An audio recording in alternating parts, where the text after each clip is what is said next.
tal? Bienvenidas y bienvenidos. Mi nombre es Juan Pablo Luna, tengo a cargo el módulo de innovación y vamos a compartir algunas recomendaciones y sugerencias para innovar desde nuestras organizaciones. También vamos a vincular el concepto y lo vamos a diferenciar de tecnología, pero por supuesto vamos a abordar algunos conceptos de industria 4.0, de transformación digital, que están relacionados con los paradigmas de innovación y hacen al contexto de innovación desde el cual nuestras organizaciones pueden insertarse en una dinámica innovadora.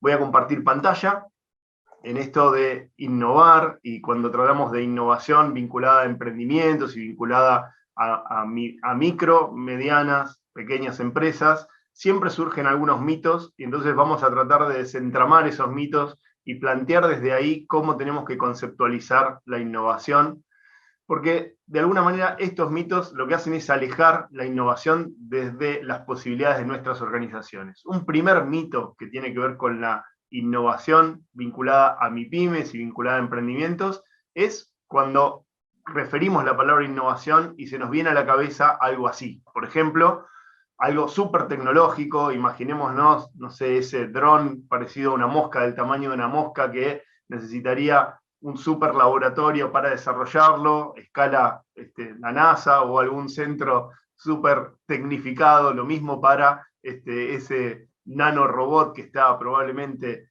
no sé, curando una célula de cáncer. Entonces nos imaginamos cosas súper tecnológicas, súper sofisticadas, para los que necesitamos equipamiento y dinero de los que no disponemos. Esa es una forma de conceptualizar la innovación vinculada estrictamente a tecnología y de alguna manera nos aleja de pensar la innovación en nuestras organizaciones.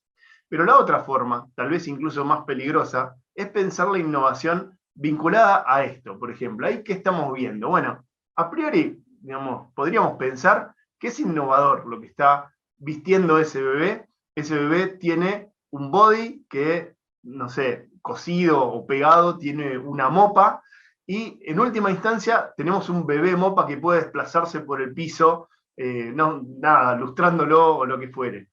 Corremos el riesgo de pensar que eso es innovación, y en realidad podríamos decir, es una novedad, no lo vi, la verdad es que me suena bien el concepto de el bebé con algo que lo proteja del piso. Sin embargo, justamente no lo vimos probablemente en los locales de cercanía donde compramos ropa para nuestras hijas o hijos, porque no es una innovación, no llegó a penetrar en el mercado, no llegó a distribuirse en tanta innovación, con lo cual probablemente es un invento, es un desarrollo, es algo que quedó en mezclar dos conceptos, en este caso algo que ilustra el piso con una ropa que usan las y los bebés, pero no se difundió y no fue apropiado por las y los usuarios.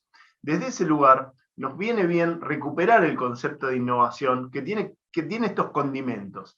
Innovación, la etimología de la palabra, que viene de un vocablo latín que es innovatio, bueno, tiene esta componente de estar en lo nuevo, en la novedad, por lo cual la novedad nos trae siempre el concepto de innovación, pero también tiene esto de la acción o del efecto, y cuando hablamos de la acción o el efecto de llevar la novedad, bueno, esa novedad tiene que ser llevada al uso distribuido entre las y los usuarios. Y ahí ya nos ponemos en definiciones, buscamos la definición que da el Manual de Oslo. El Manual de Oslo de alguna manera es el consenso internacional que se hace alrededor de los conceptos de innovación, va cambiando con el tiempo, esta es la última versión, se revisó en 2018, y define innovación como un producto o proceso nuevo o mejorado, o una combinación de los mismos, que difiere significativamente de los procesos o productos anteriores, y que ha sido puesto a disposición de los usuarios potenciales, si es un producto, o puesto en uso, si es un proceso. Podríamos decir que el componente de novedad tiene ahí un lugar en esto de que se distancia de lo anterior, que es nuevo, que aporta una novedad en tanto proceso o en tanto producto. Sin embargo, el énfasis que queremos darle tiene que ver con esto de la disposición por parte de los usuarios, la puesta en uso por parte de quien es depositario, en este caso, de esa innovación en tanto proceso. Si no se da esa componente de distribución, si no lo vemos alrededor nuestro usándolo, puede ser algo súper distribuido, pensado en consumidores finales, y que cada una o cada uno de nosotros termine usando algún dispositivo nuevo, pero también puede ser algo más enfocado, un proceso probablemente para que incorporen las industrias automotrices, y cambió y se hacen las cosas de forma distinta, y no hace falta que lo haga todo el mundo, simplemente con que lo haga ese nicho al que apuntaba esa innovación en proceso, ya es suficiente para considerarlo una innovación. ¿Qué no es una innovación? Bueno, este invento que quedó en una carpeta, este producto que fue lanzado al mercado y no tuvo éxito distribuido, incluso por variables que no tienen estrictamente que ver con el producto que se lanza al mercado, sino probablemente, como vamos a ver en algunas diapositivas posteriores, con la forma en la que se promocionó, con la forma en la que se dispuso, la distribución que se eligió, el canal de distribución que se eligió, etcétera, etcétera, etcétera. Lo cierto es que, para dar un corte a qué vamos a llamar y a qué no vamos a llamar innovación, el uso distribuido hace a la innovación. Si es solo novedad, sin uso distribuido, no estamos hablando de innovación, estaríamos hablando de invención, estaríamos hablando de otra cosa. Acá también un sesgo que tiene la innovación es que la pensamos en general vinculada a los productos.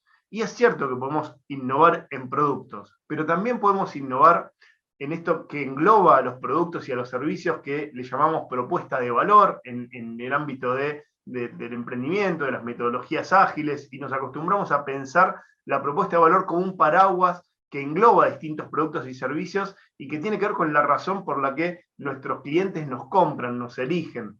Desde ese lugar podemos innovar fuertemente en la propuesta de valor, y nuestra recomendación, por supuesto, es entender en qué coordenada estamos aportando valor empáticamente a ese usuario o usuaria, a ese cliente o clienta que nos va a elegir en función del aporte de valor que efectivamente estemos haciendo. Es decir, que pensemos la propuesta de valor no desde la oferta, sino desde lo que realmente aporta valor desde la perspectiva de quien lo va a consumir.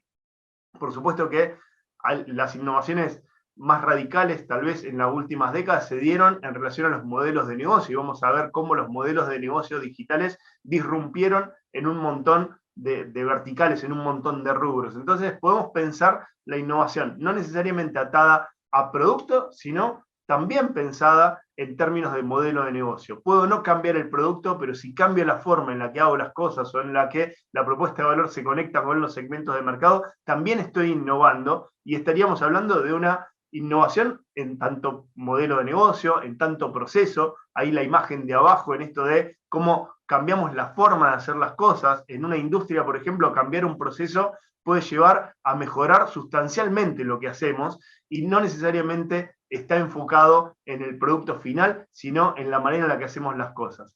Y algo que vamos a ver, sobre todo de la mano de los emprendimientos con propósito, estos emprendimientos que buscan algo más que la rentabilidad, buscan transformar positivamente la sociedad y el ambiente a través de lo que llevan adelante, de su modelo de negocio, de su propuesta de valor, de sus productos y de servicios. Bueno, fueron encontrando en las últimas décadas nuevas formas de pensarse como organizaciones. No son estrictamente ni un emprendimiento convencional, ni son una ONG, a pesar de que cumplen algún rol que aporta valor social o a valor ambiental, y por tanto se parece a una ONG. Muchas veces incluso generan bienes públicos, con lo cual se parecen más a algo que debería ser el Estado, que funciona, digamos, desde la lógica del Estado, y sin embargo estas organizaciones hackearon los formatos tradicionales de las organizaciones, y también podemos pensar la innovación en términos organizacionales. Podemos crear nuevos formatos organizacionales, y eso también es innovar, por más que no innovemos estrictamente en un producto. Entonces, ahí es donde pensar la innovación con estos cuadrantes nos aporta algo que queremos retomar y que queremos que quede como un concepto fuerte, un concepto fijado, que tenemos que apropiarnos, porque tenemos que entender que innovar en productos está bien, pero también podemos innovar en procesos. Ahora vamos a ver las definiciones de las innovaciones incrementales, que tienen que ver con las mejoras realizadas sobre bases preexistentes. Ahora vamos a poner algunos ejemplos, pero también pueden ser innovaciones disruptivas, en esto de cortar con lo anterior y hacer algo completamente nuevo. Y no nos importa tanto si la innovación es incremental o es disruptiva, pero fíjense que cuando se enfoca en producto y cuando se enfoca en proceso, nos da resultados distintos. Concretamente, la inversión realizada en innovación cuando la hacemos en innovación de procesos, sea con innovación incremental, sea con innovación disruptiva, siempre nos da retornos más altos. Es decir, es más estratégico pensar la innovación centrada en la forma en la que hacemos las cosas que en las cosas que resultan de lo que hacemos en tanto producto o en tanto servicio.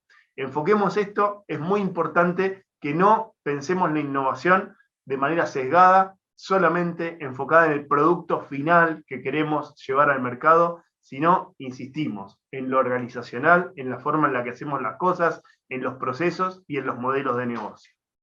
Desde ese lugar hay otro mito que también está, digamos, muy difundido, digamos, y penetra mucho en los ámbitos de innovación, y eso de alguna manera aleja también el proceso de innovación, y es entender la innovación asociada estrictamente con la creatividad.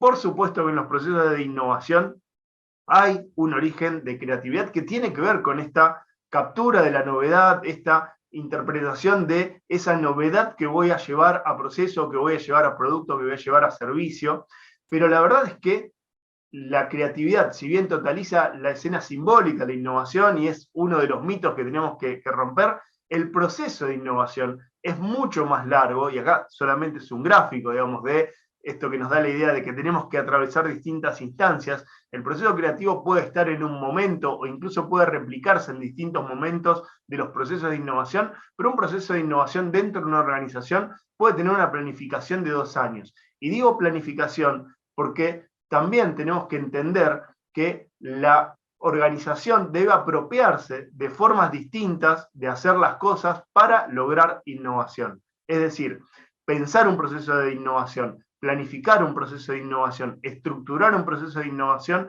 también es parte de lo que tenemos que hacer cuando queremos innovar. No es suficiente con tener buenas ideas, ideas creativas, pueden ser incluso ideas maravillosas, pero si quedan solamente en esa instancia de creatividad y no se consolida en un proceso de innovación, la verdad es que probablemente haya desperdiciado una jornada en ideas creativas que no logran conformar un cambio sustancial en la forma en la que hago las cosas dentro de la organización.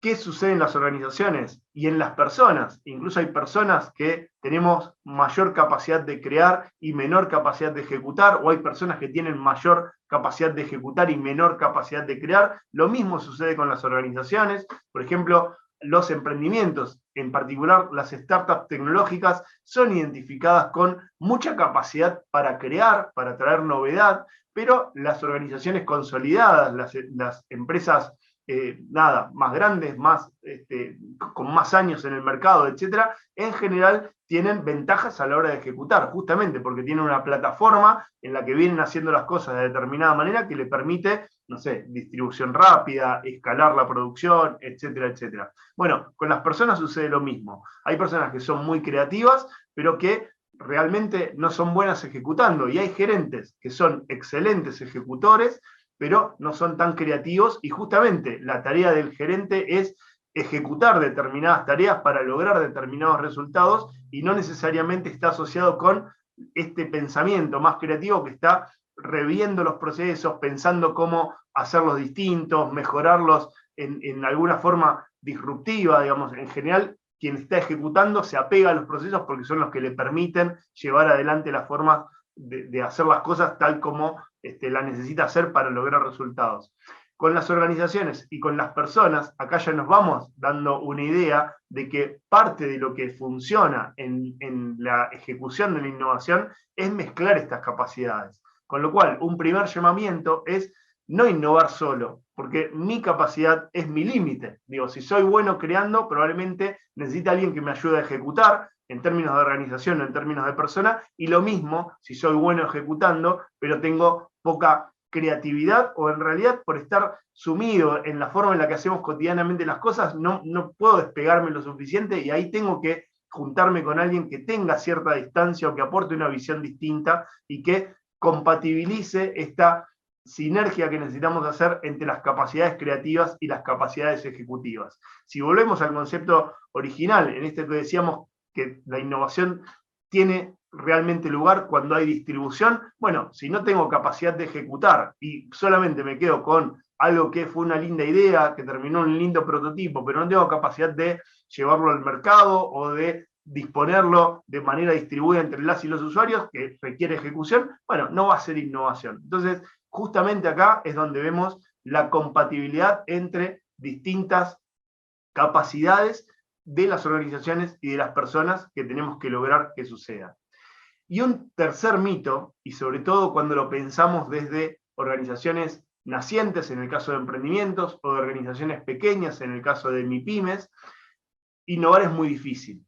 Sí, por supuesto, no vamos a discutir que innovar es muy difícil. Tan difícil como la tarea de llevar adelante un emprendimiento o de llevar y consolidar una pyme y tener una empresa en marcha. La verdad es que eso ya de por sí es difícil. Y si ustedes lo están haciendo, bueno, digo, innovar también es algo que bien pueden hacer porque el nivel de dificultad es muy similar.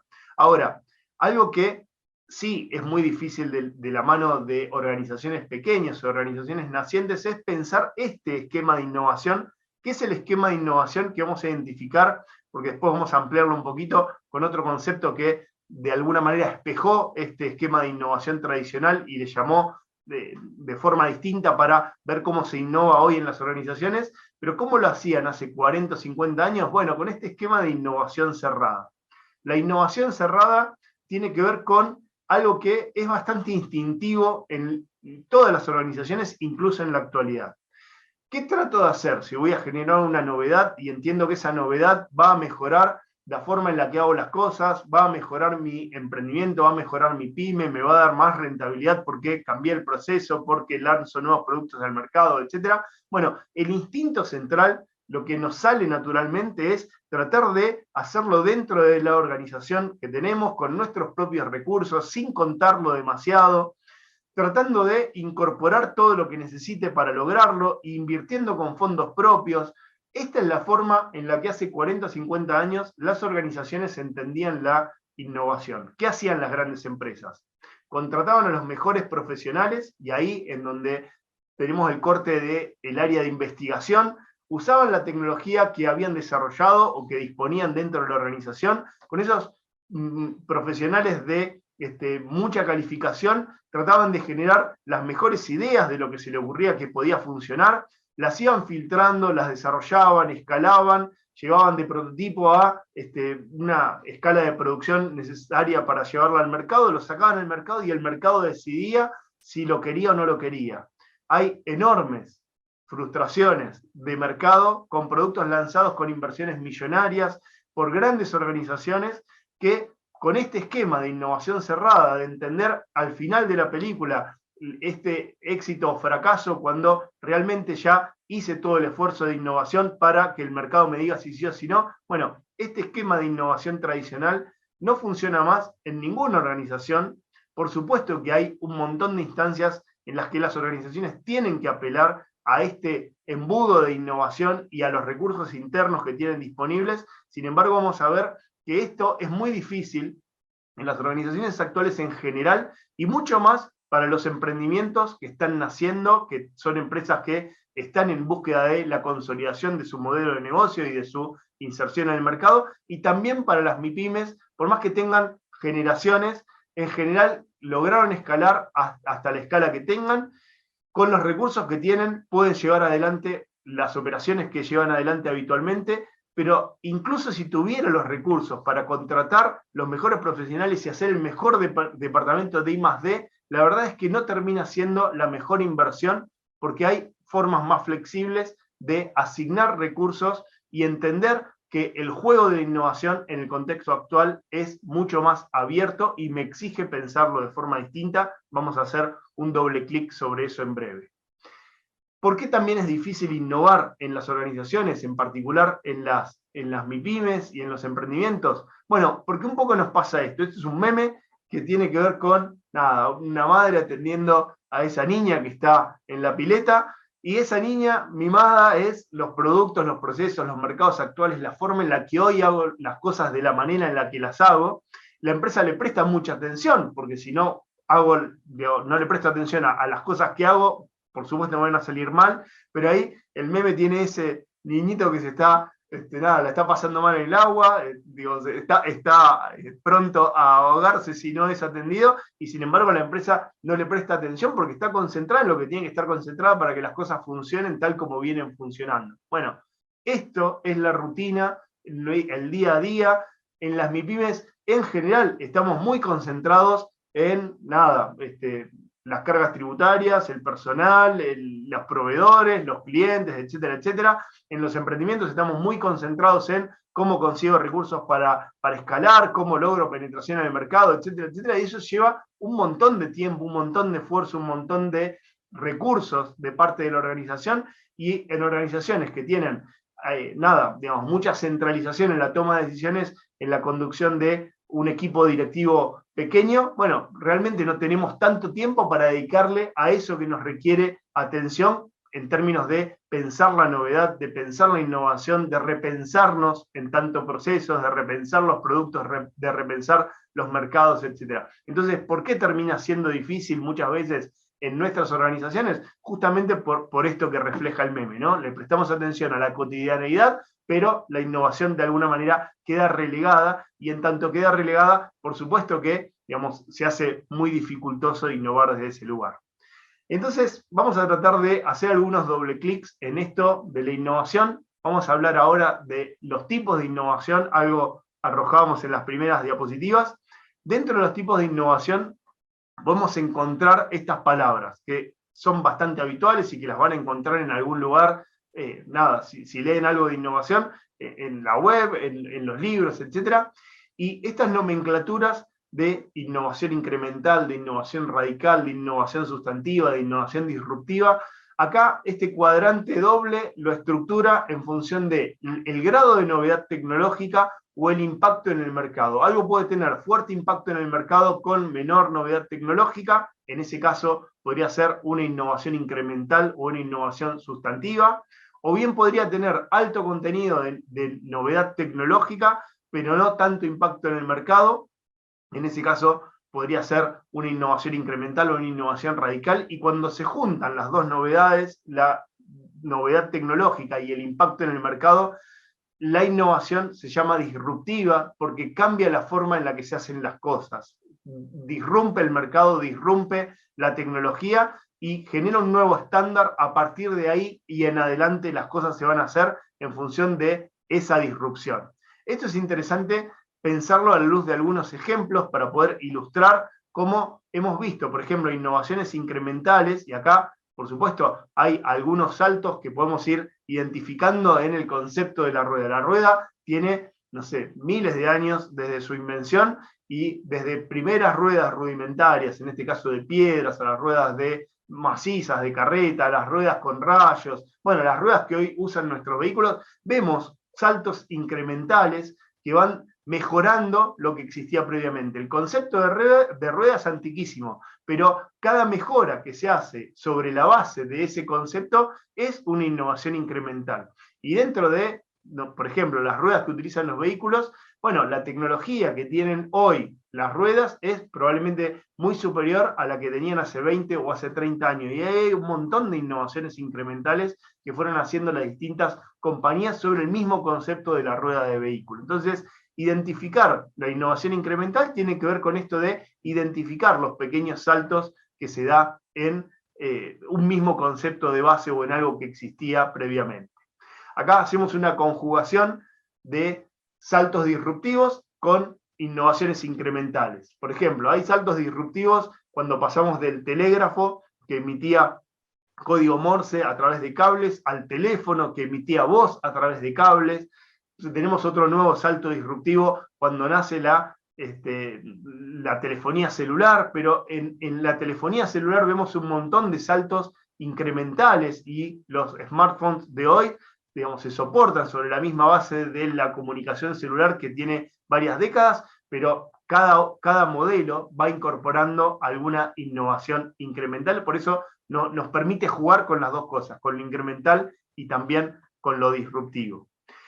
Vemos algunos cambios, por ejemplo, en términos de mercado, como algunas organizaciones, en este caso siempre me gusta el ejemplo del agua finamente gasificada. ¿Qué es el agua finamente gasificada? Esto que no es ni una gaseosa ni un jugo, jugaron en el medio y lo que hicieron fue resegmentar el mercado. Lograron impacto en el mercado creando una nueva categoría. Pero también están las innovaciones disruptivas. Por ejemplo, Airbnb o Facebook, en particular Facebook, cuando se incorpora al mercado como red social, genera una nueva categoría de Internet. Directamente creó esa Internet en la que las y los usuarios crean el contenido, y el contenido no es creado por una plataforma centralizada en la que alguien decide que se publica en mi página web. Bueno, son las y los usuarios quienes usan y crean el contenido. Ese concepto de Internet 2.0 ya tiene varias décadas, y desde ese lugar,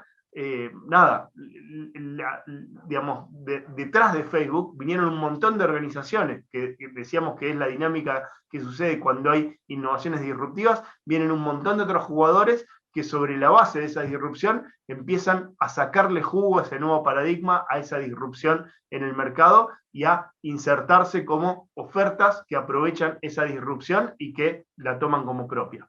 Airbnb hizo una innovación también en términos de mercado, dejando entrar al mercado a alojamientos no tradicionales. En este caso, por ejemplo, casas de familia que alquilaban una pieza. Desde ese lugar comenzó, por supuesto que después se extendió a todo tipo de alojamiento, pero cuando entró al mercado, de alguna manera obligó a los jugadores a reconfigurarse. Y en el medio encontramos algunas innovaciones, en este caso tienen que ver con tecnología. SpaceX es la empresa de este multi-mega millonario inventor que es Elon Musk, y que podríamos decir, bueno, ¿qué inventó? En este caso, los cohetes ya existían, las misiones a la Luna, los vuelos tripulados, etcétera, etcétera. Sin embargo, lo que logró a través de innovación tecnológica es hacer lo mismo a una fracción del costo de lo que salía en una agencia espacial europea o en la NASA, etcétera. Lo mismo con ese nanosatélite, ese microsatélite que lo creó la empresa argentina Satellogic. Satellogic es una empresa, un spin-off de INMAP, y lo que creó es esta categoría de un satélite que tiene las prestaciones de un satélite más grande, pero con un tamaño que lo hace mucho más económicos, y en términos de prestaciones es superior en eso, digamos, es con menor costo, tiene las mismas prestaciones. Ahora vamos a ver cómo eso se vincula con un paradigma de innovación en particular. Entonces ahí podríamos decir que hay alguna innovación sustantiva en términos tecnológicos que facilita nuevas formas de pensar los productos y los servicios asociados, porque vamos a ver que Satellogic en particular innovó también en la forma de pensar los servicios vinculados a satélites. Acá, en esto de la disrupción en términos de mercado, tenemos una grieta que divide los mercados que son disrumpidos y quienes lo disrumpen. En esa grieta, quien está en un mercado que es disrumpido la pasa mal. Por ejemplo, cuando nace Netflix, Blockbuster, que era un gigante de la industria, que tuvo además 2 veces la oportunidad de comprar a Netflix, y que dominaba como centros donde la gente alquilaba contenido audiovisual para consumir una película, digamos, o lo que fuera en contenido audiovisual. Bueno, la verdad es que ese gigante de la industria perdió la oportunidad de ver en esa llama que recién era incipiente y que después se transformó en un fuego grande, y que hoy es el estándar de la industria. Hoy no solamente está Netflix, sino todas las otras plataformas de disposición del contenido audiovisual que consumimos habitualmente. Pero, digamos, en ese mundo anterior, en ese mundo donde la gente alquilaba películas y la alquilaba en un lugar físico, etcétera, era difícil ver cómo eso se iba a consolidar, sobre todo porque en ese momento ni siquiera había suficiente calidad de Internet para que eso se consolidara como se consolidó cuando la tecnología fue incrementando sus posibilidades. Ahora, ¿qué pasó con Blockbuster? Literalmente quedó fuera del mercado. Tuvo la oportunidad, no la aprovechó, y esta empresa naciente de la mano de la tecnología de contenido audiovisual a través de streaming, que es Netflix, lo desplazó, disrumpió el mercado, lo reconfiguró. Hoy hacemos las cosas distintas a como lo hacíamos hace 20 años, y quien se quedó afuera del cambio del modelo de negocio y de la conducta de las y los usuarios, literalmente se quedó afuera del mercado, y como organización pereció. Kodak no pereció, en realidad presentó quiebra, sigue activo, nada, en el contexto de COVID tuvo un apoyo fuerte del Estado estadounidense para vincularse a producciones que tenían que ver con el contexto de la pandemia, pero lo cierto es que el negocio tal como le funcionaba, cuando era el rey del contenido de imágenes, en esto de sacar las imágenes con rollo de película, revelado, impresión, etcétera, etcétera, de la mano primero de las cámaras digitales que ellos mismos inventaron, ellos inventaron la fotografía digital, pero como su negocio tenía que ver con el revelado, con la impresión de la imagen, etcétera, etcétera, retrasaron la salida al mercado cuando salió de la mano de la competencia y las personas empezaron a almacenar los contenidos de imágenes de otra forma, concretamente en formato digital. Kodak quedó dislocado y de alguna manera su modelo de negocio implosionó junto con la compañía. Hoy, de la mano de los smartphones, ni siquiera usamos la cámara digital y por supuesto que se reconfiguró toda la forma en la que disponemos el contenido de imágenes. Lo mismo con las máquinas de escribir cuando vinieron, por ejemplo, las computadoras personales, lo mismo con los taxis, con estas, digo, que siguen vigentes, pero que están hackeados por estos nuevos modelos de negocio, en este caso, por ejemplo, de Uber o de logística, podría ser Rápido o cualquiera de las otras, Globo, o cualquiera de las otras que resuelven de alguna manera la logística en grandes centros urbanos. Entonces, cuando vienen estos jugadores disruptores, de alguna manera, quien no entiende cómo fluye esa ola, cómo surfeo esa ola de innovación, sobre todo si es innovación disruptiva, bueno, corro serio riesgo de quedar fuera del mercado. Entonces, en un contexto de disrupción, tengo que estar muy atento o atenta a los cambios de entorno para saber cómo surfear esas olas de innovación disruptiva o incremental. Estas dos personas tienen mucho que ver con lo que está sucediendo en el ámbito de innovación. ¿Les suenan familiares esas caras? Es imposible que la conozcan. Lo que tienen en común estas dos personas, lo único que tienen en común estas dos personas, es que no existen. Están generadas por una inteligencia artificial, en realidad por ahí lo estoy leyendo, una red generativa adversaria. Una red generativa adversaria a través de inteligencia artificial va aprendiendo a diseñar, en este caso generando datos sintéticos que utiliza para lograr diseños de rostros, y cada vez que actualizo la página, que es this person does not exist, si lo hacen y lo hacen con clics en sus computadoras, van a ver que cada vez que hacen un clic aparece un nuevo rostro. Ese nuevo rostro no pertenece a ninguna persona del mundo físico. Pueden encontrarse a alguien parecido en la calle, pero ese rostro que están mirando está generado por una inteligencia artificial. ¿Cómo llegamos a esto? ¿Cómo en la humanidad logramos este grado de definición de personas que nos podríamos cruzar por la calle cualquier día y sin embargo no tienen absolutamente nada de humano? Es 100% artificial lo que estamos viendo ahí. Bueno, llegamos a esto porque estamos en plena era digital. Esta era digital empezó a tocar hace unas décadas atrás con su varita mágica de la digitalización todo lo que podía digitalizarse. Ahí vemos cómo se digitalizó, por ejemplo, el contenido audiovisual. Hoy estamos compartiendo eso gracias a la digitalización, pero también se digitalizó, no sé, y en esto se le llama tecnología profunda o deep tech, digamos, todas las tecnologías basadas en ciencia y tecnología dura, incluso en ámbito biológico, en nanotecnología, en biotecnología, etcétera, etcétera, bueno, se apalancan sobre la capacidad de procesamiento de las máquinas para cortar el tiempo de ensayo y error hasta encontrar algo nuevo, alguna novedad tecnológica en sus campos. Y justamente la computación también contribuye a ese desarrollo científico-tecnológico, incluso en verticales que no son estrictamente digitales.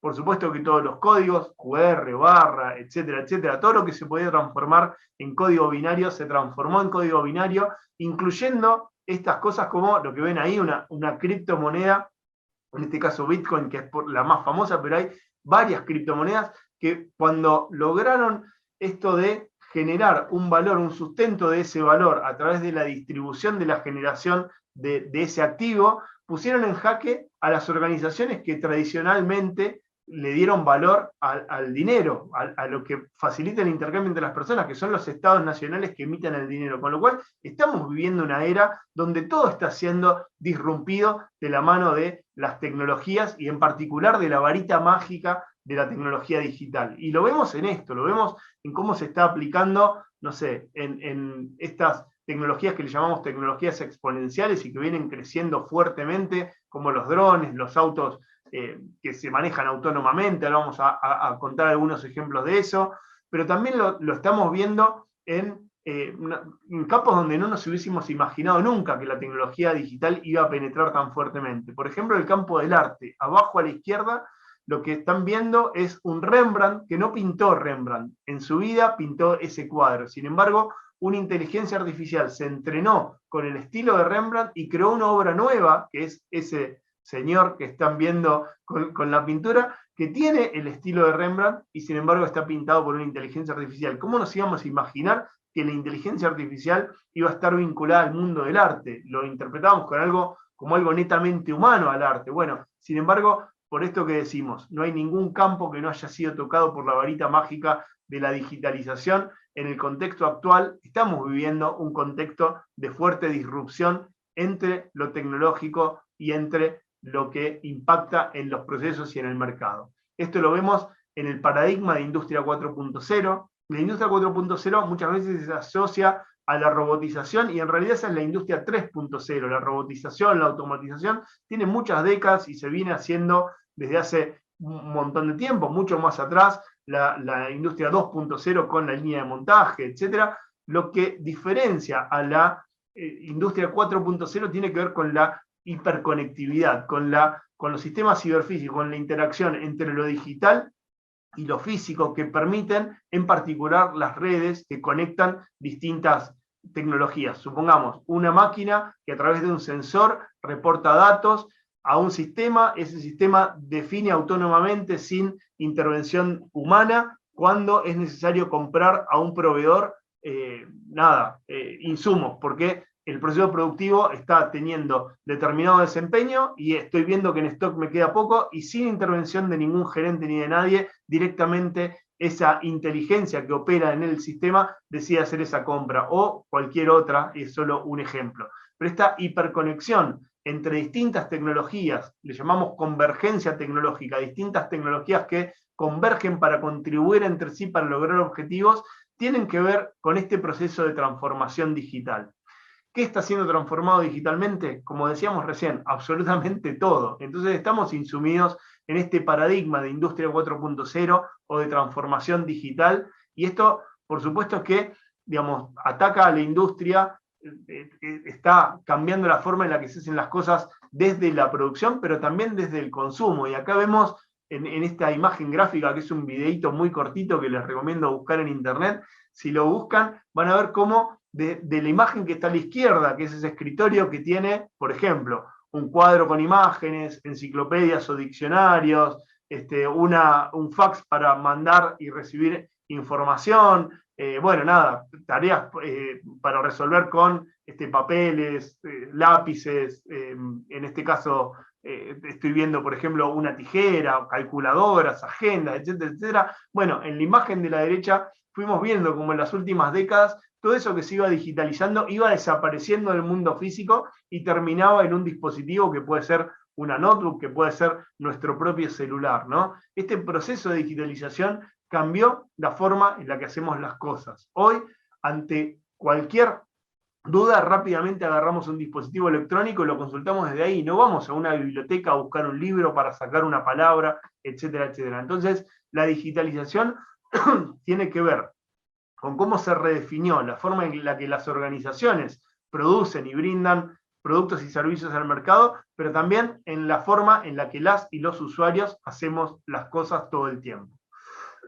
Hace poquito tiempo se presentó el metaverso en esta propuesta de Zuckerberg de digitalizar la vivencia humana, y Kurzweil, que es un autor que está, un fundador de Singularity University, que está permanentemente monitoreando la innovación, pronostica que hacia 2030 vamos a pasar más tiempo en ese mundo digital, en ese mundo virtual, que en el mundo físico. La verdad es que eso no es nuevo. Acá vemos una cena de amigos y amigas que cada quien está con su celular, nos pasa en las familias. La verdad es que estamos pasando un montón de tiempo en lo digital, no inmersos en un metaverso, en una realidad virtual, pero inmersos en nuestros celulares claramente. Digo, y eso es algo que ya es parte de la vivencia actual y ya es parte de lo que nos afecta en términos de cómo las y los usuarios, cuando no somos nosotros mismos, tenemos que entender qué hacen las cosas.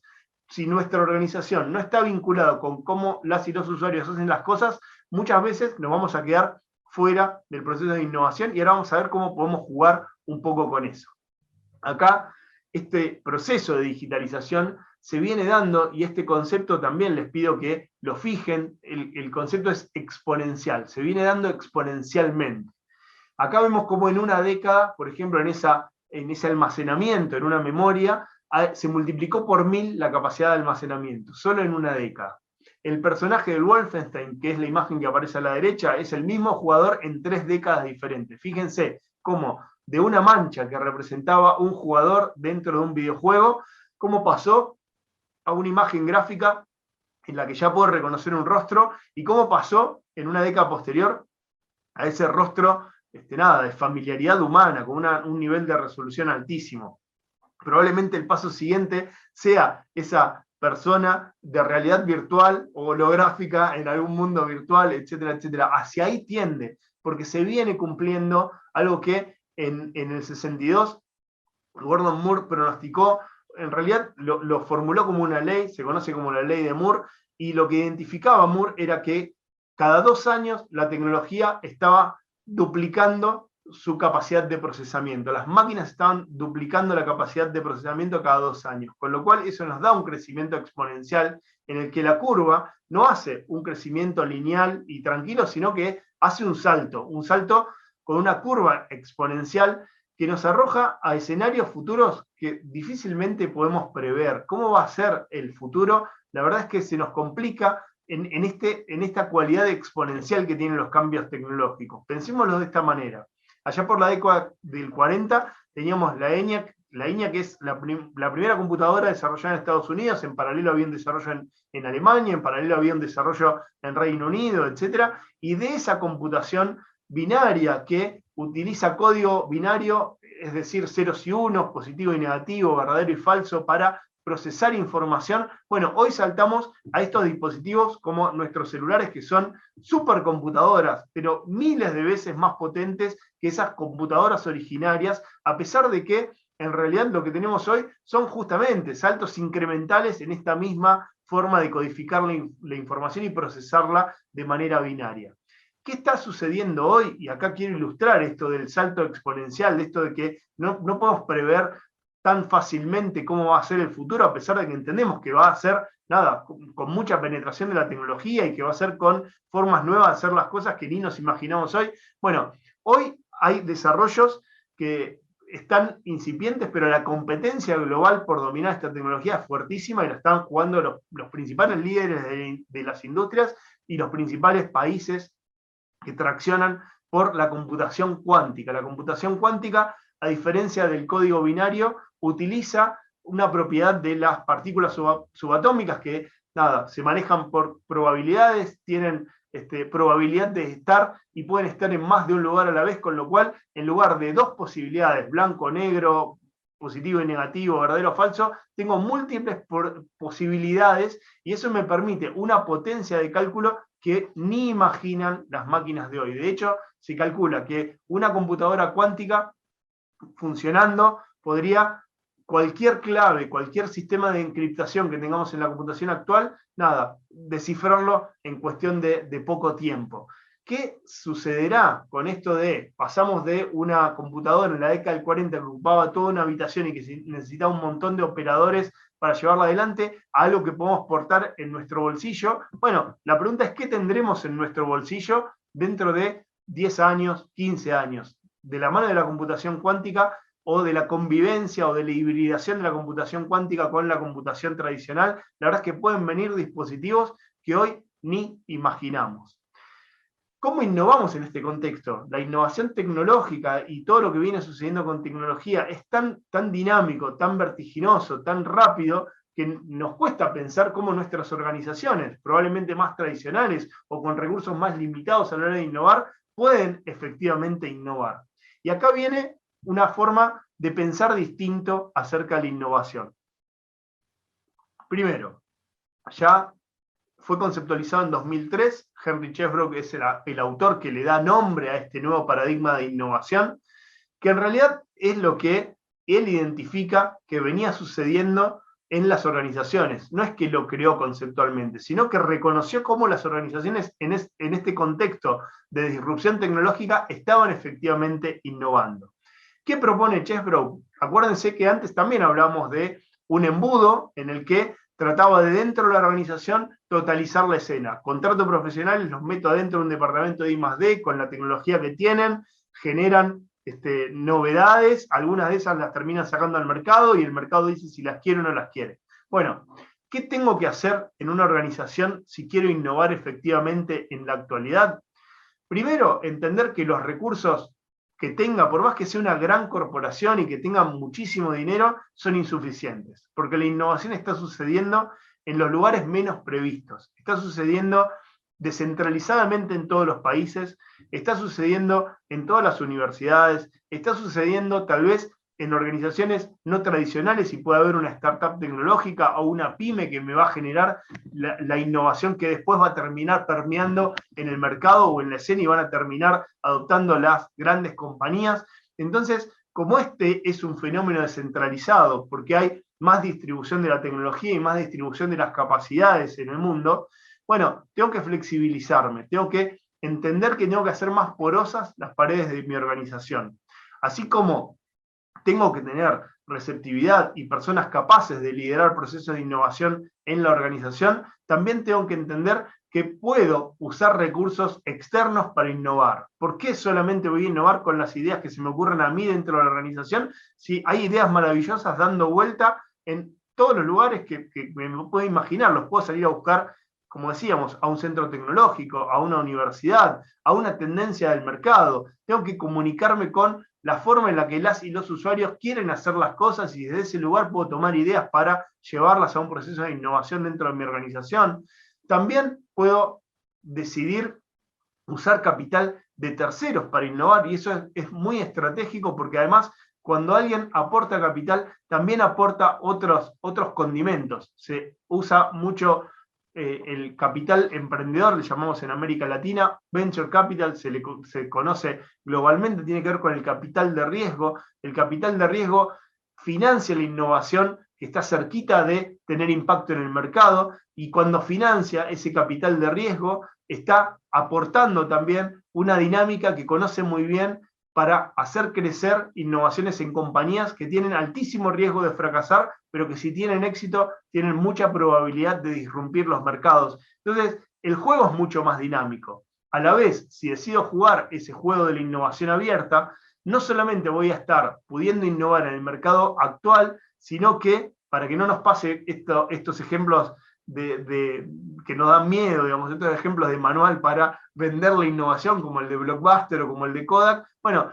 además de mantener los mercados actuales, puedo estar viendo los mercados futuros, esos mercados que hoy ni siquiera están consolidados, pero que probablemente sean la forma en la que las y los usuarios que hoy tienen 2, 3, 5 años y que se habituaron a una forma distinta de hacer las cosas, dentro de 10 años probablemente reconfiguren la escena, el mercado y la forma en la que quieran obtener los bienes y los servicios. Entonces, mi organización, si quiere ser relevante en ese futuro, tiene que de alguna manera dialogar con este esquema más abierto de la innovación, al que le llamamos innovación abierta. Y tenemos que entender que el juego de la innovación actual, por este fenómeno de la distribución que decíamos hace unos minutos, bueno, se da en un contexto de tierra plana. Y acá relativicemos un poco. Esto de la tierra plana para la innovación viene muy bien como ejemplo, porque lo que sucede en un rincón del planeta afecta a cualquier otro rincón del planeta en cuestión de muy poco tiempo. Pensemos cuánto tiempo tardó, no sé, por ejemplo, en este caso,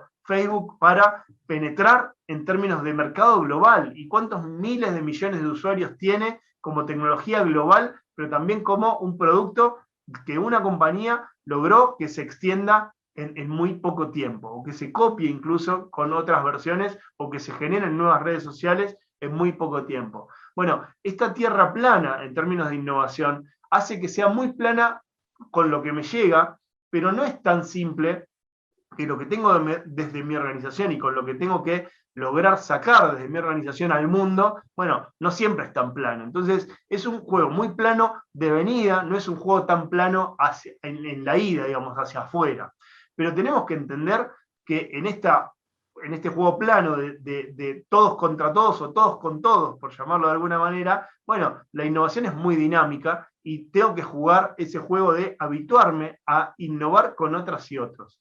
Acá hay una recomendación de las metodologías ágiles.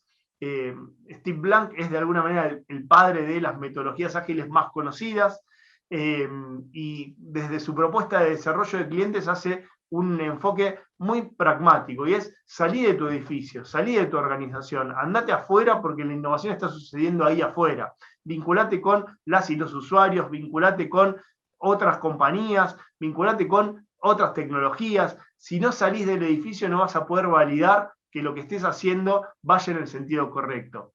Las metodologías ágiles y el paradigma de innovación abierta, los dos surgen del mismo contexto, un contexto de fuerte disrupción tecnológica. Entonces son primo hermanos en términos de conceptualizar la forma en la que las organizaciones tienen que hacer las cosas en la actualidad para ser efectivas. ¿Qué tengo que hacer si trato de innovar? No quedarme dentro de las paredes de mi organización, salir a buscar la innovación donde esté sucediendo, traerla dentro de mi organización, sacar de mi organización tempranamente los desarrollos, validarlos con la tecnología externa, con el mercado, etcétera, etcétera. Desde este lugar, ¿cómo lo hacen las organizaciones? Bueno, lo hacen con un montón de estrategias. Acá vemos algunas imágenes que nos remiten a algunas. Primero, ese sobrecito que aparece a la izquierda abajo simboliza el viejo buzón de sugerencias que en las organizaciones se solía poner como una caja física en la que se abría lugar a que las personas pudieran poner un papelito diciendo lo que se les ocurría o lo que les proponían mejorar, etcétera, etcétera. Bueno, ese buzón de sugerencias hoy es fundamental en todas las organizaciones. ¿Qué sucede en las organizaciones más grandes o más estructuradas?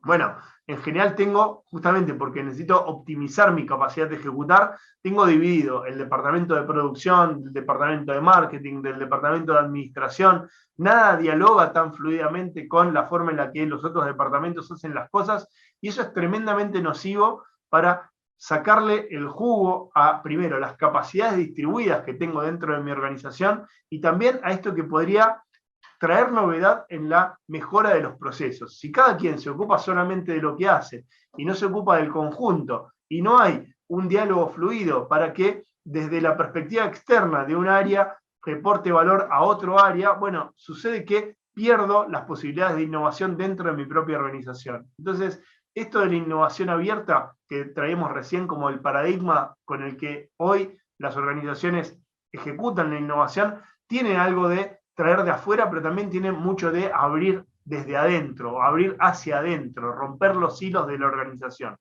Por supuesto que esa orejita tiene que ver con el monitoreo de lo que el entorno tiene para decirme sobre mi organización. Entonces tengo que generar instancias de escucha social, tengo que monitorear fuertemente qué están haciendo o qué están diciendo las y los usuarios.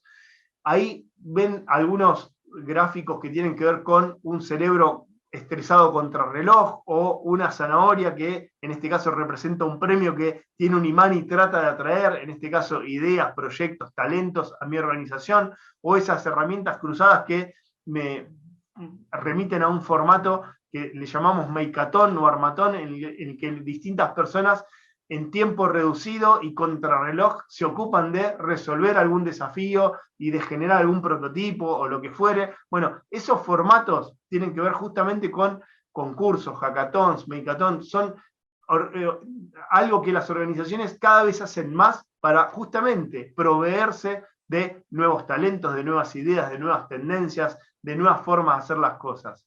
Por supuesto que en el escalón de arriba vemos ahí un cohetito con algunas métricas de de ingresos. Bueno, justamente eso tiene que ver con lo que mencionamos hace un ratito como capital emprendedor o venture capital, o esta forma de capitalizar con riesgo la inversión que puede ser disruptiva.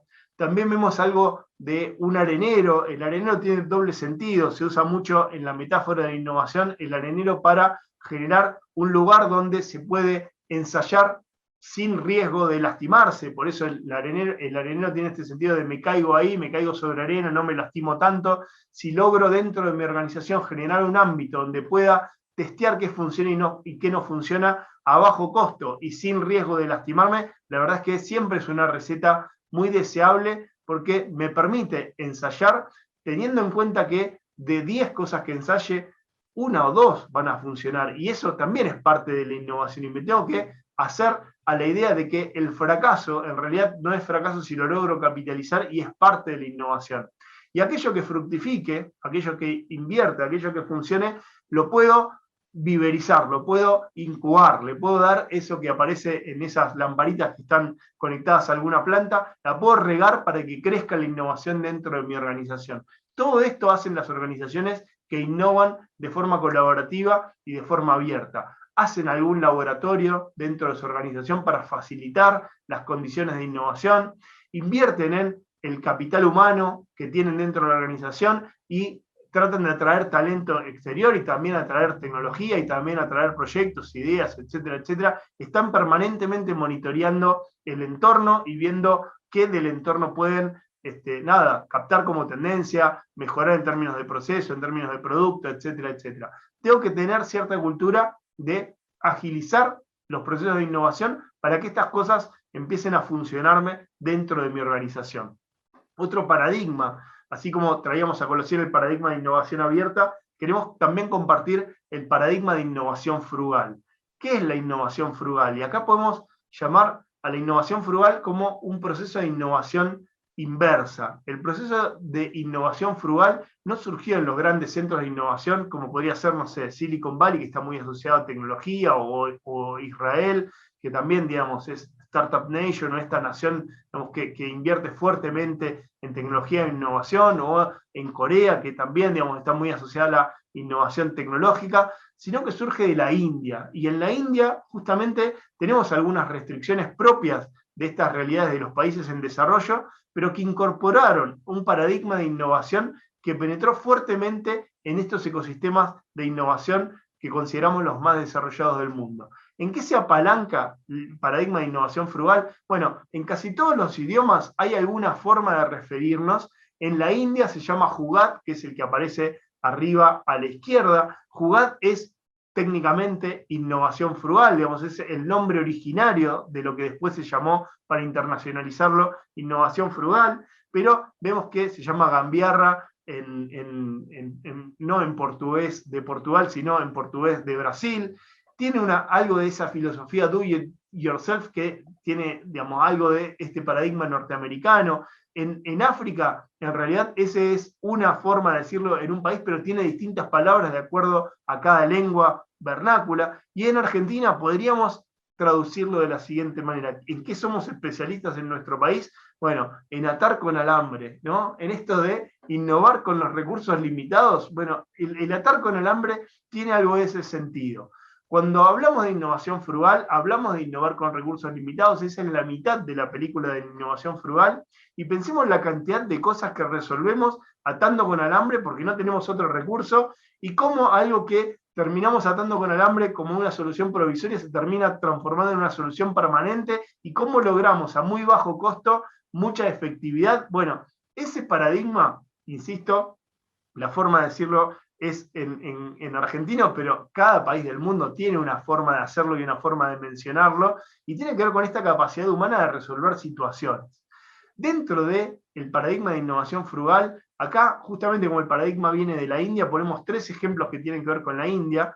No todo tiene que ver con atar con alambre. De hecho, lo que está a la izquierda es la clínica del doctor De Villetti, que en realidad creó, creo que al día de hoy son 16 centros de alta complejidad, porque lo que hacen esos centros médicos son operaciones coronarias, operaciones de corazón, y lo que logró a través de replantear el proceso en el que se hace una operación coronaria es tener máxima efectividad a una fracción de lo que cuesta una operación del corazón, por ejemplo, en Europa o en un país central. En el medio vemos una tablet que se llama Akash. Akash es una tablet de bajo costo que permitió a millones de personas, en este caso de la India, proveerse de algo que hoy está mucho más distribuido a través de los celulares o de tablets, pero que si la voy a comprar con una marca dominante de estas marcas de lujo tecnológico, salen carísimas y por una fracción, en este caso con sistema Android, tengo una tablet que permitió a las y los estudiantes acceder a las mismas prestaciones. Y a la derecha es un ejemplo súper interesante en el que vamos a hacer un doble clic. Vemos el Tata Nano. Tata Motors es una empresa automotriz y sacó un modelo que se llamó Nano, y digo se llamó porque fue en pasado, y acá tenemos una alerta de la innovación frugal. Yo puedo innovar a bajo costo, puedo innovar con lo que tengo a la mano, puedo atar con alambre para que las cosas funcionen.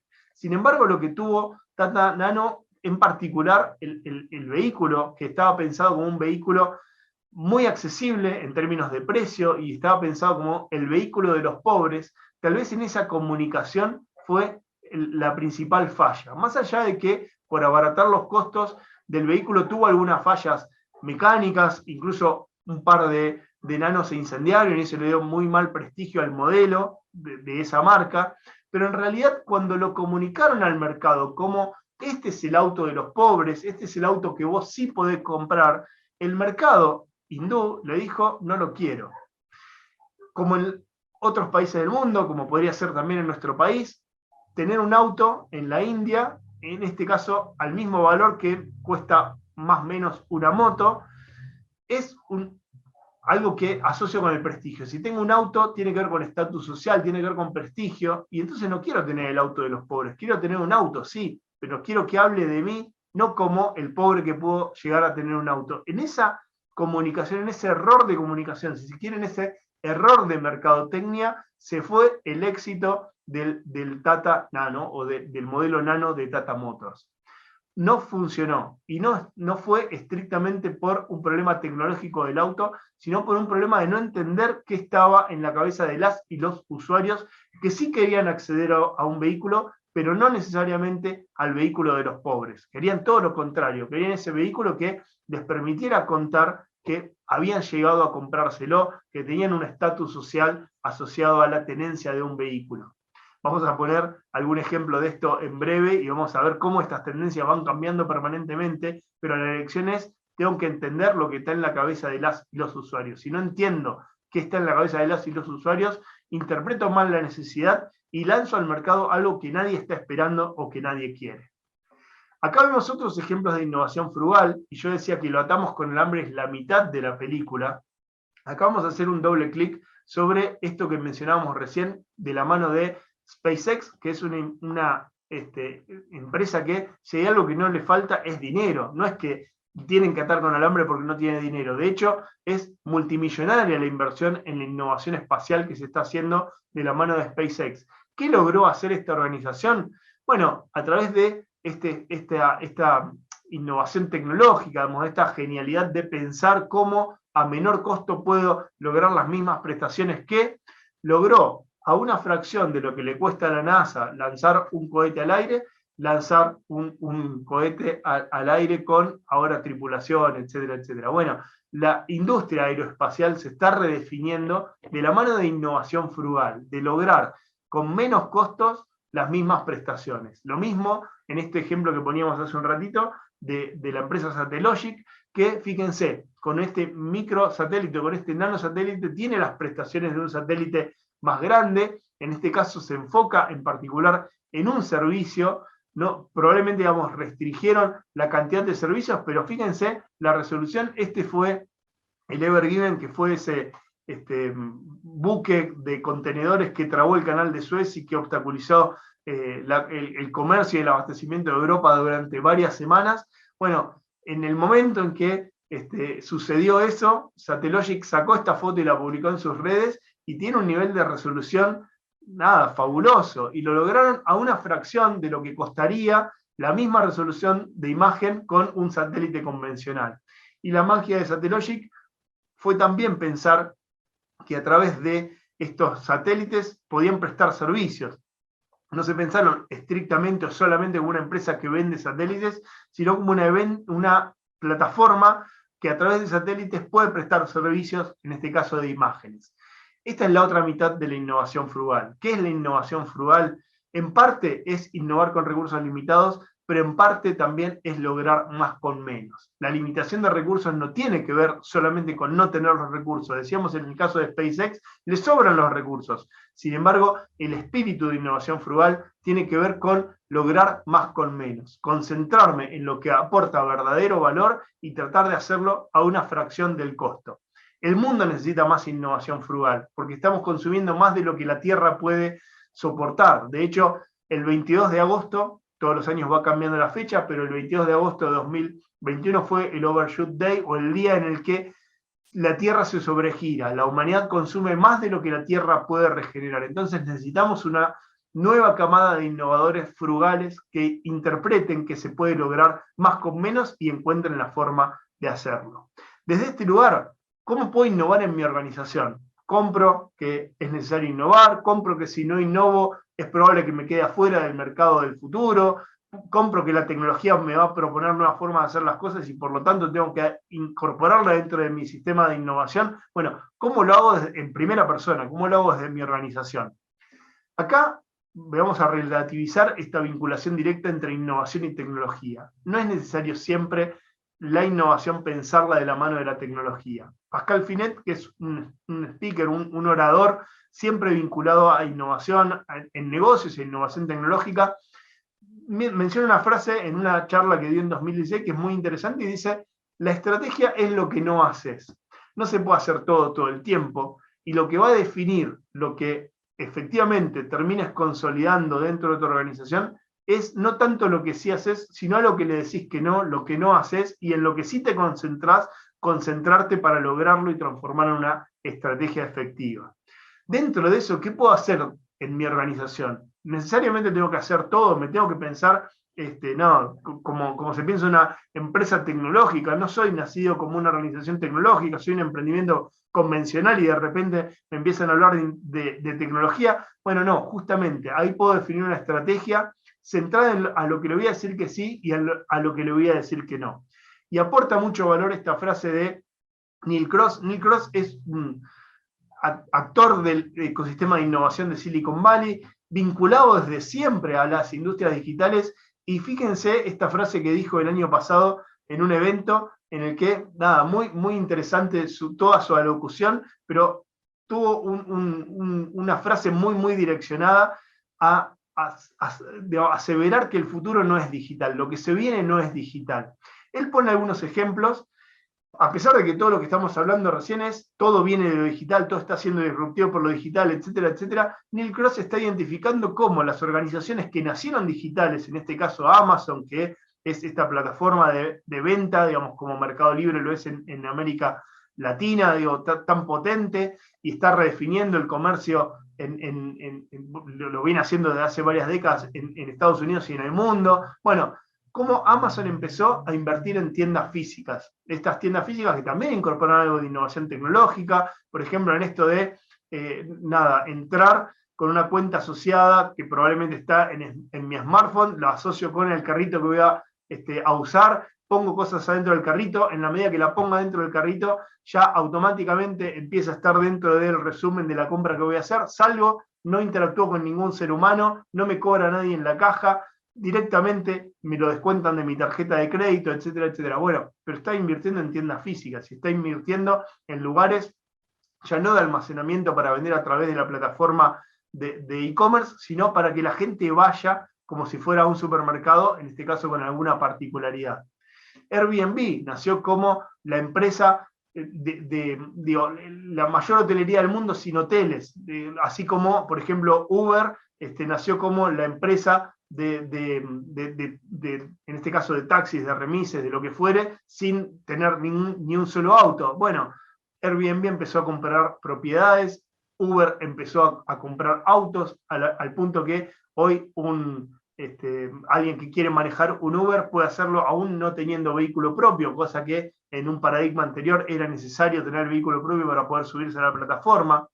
Y el caso interesante también de Apple, que desde la mirada de un autor que vamos a traer a colación en la próxima diapo, que se llama Scott Galloway, incorpora esto de el prestigio que hace que Apple pueda vender esa tablet o esa notebook o ese iPhone a un precio ridículamente caro, con una tecnología que, digo, sin la marca Apple, otra organización puede estar prestando con la misma calidad, pero sin embargo, por tener el loguito de la manzanita o la tecnología asociada a esa marca, bueno, vale muchísimo más. Y no tiene que ver estrictamente con la tecnología. Puedo tener una computadora con las mismas prestaciones y no ser de esa marca, pero la marca desarrolló un esquema centrado en lugares físicos, en particular en las App Stores, que ahí estamos viendo la foto de una, en el lugar donde las personas van a comprar ese dispositivo electrónico, que habla del prestigio de la marca.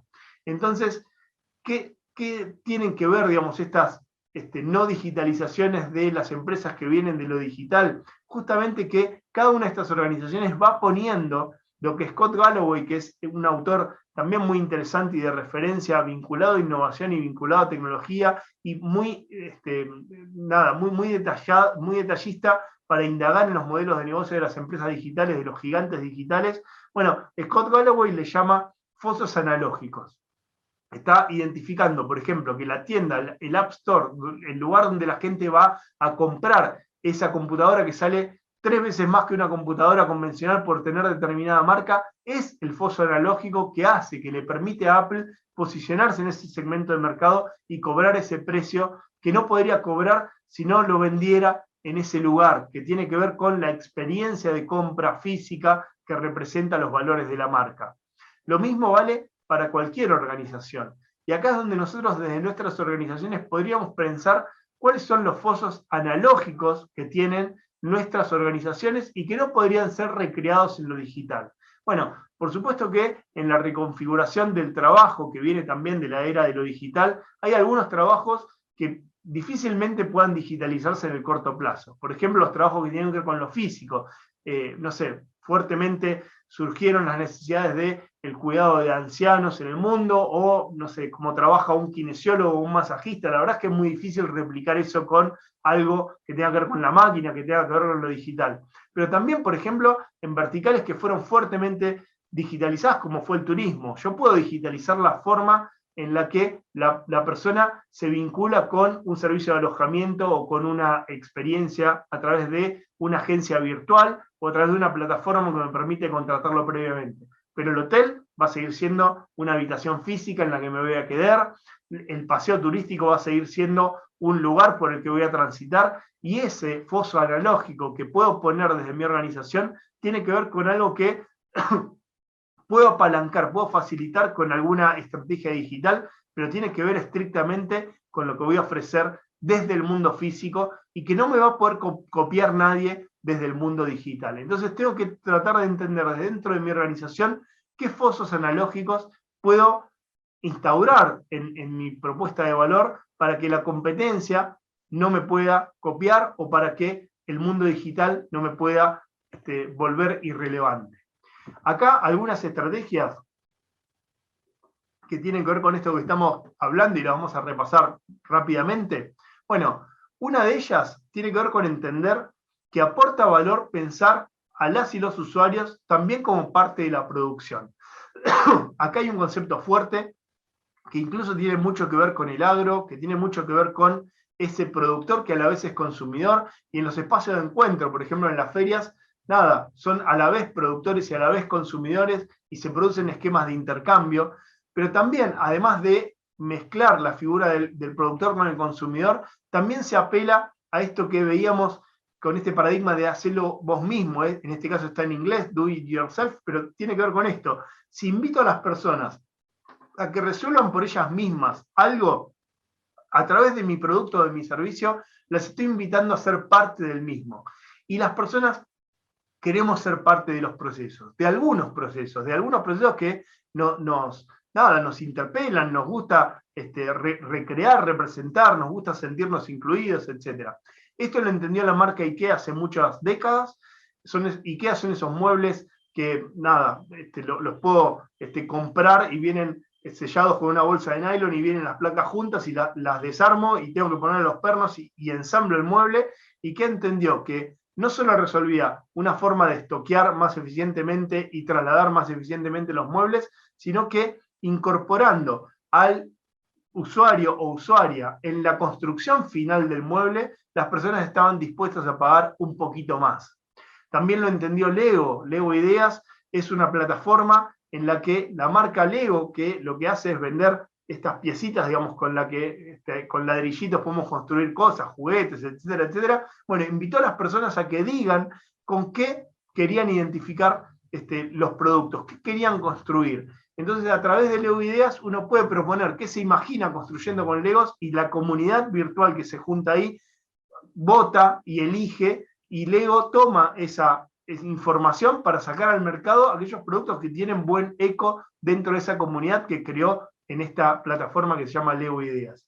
Ahí hay otra plataforma que se llama Nidro Energy. Nidro Energy es un emprendimiento de un emprendedor argentino, un emprendedor tecnológico súper pujante. Ahora la compró un gigante de energía a nivel global, y lo que interpretó, tal vez llegando un poco antes al mercado de lo que el mercado podía recibir, es que en los sistemas de generación distribuida de energía, por ejemplo, si pongo aerogeneradores en mi industria o en mi casa, o pongo paneles solares, etcétera, bueno, puedo generar excedentes en la generación de energía y tomar de la red cuando necesito, pero también, si tengo excedente de energía, vendérselo a la red. Estos esquemas de ida y vuelta en la generación de energía cada vez están más distribuidos y legislados alrededor del mundo, y la plataforma de Nidro ofrecía una forma de trazar a través de blockchain y con algún sistema de trazabilidad de cuánta energía estaba proveyendo cada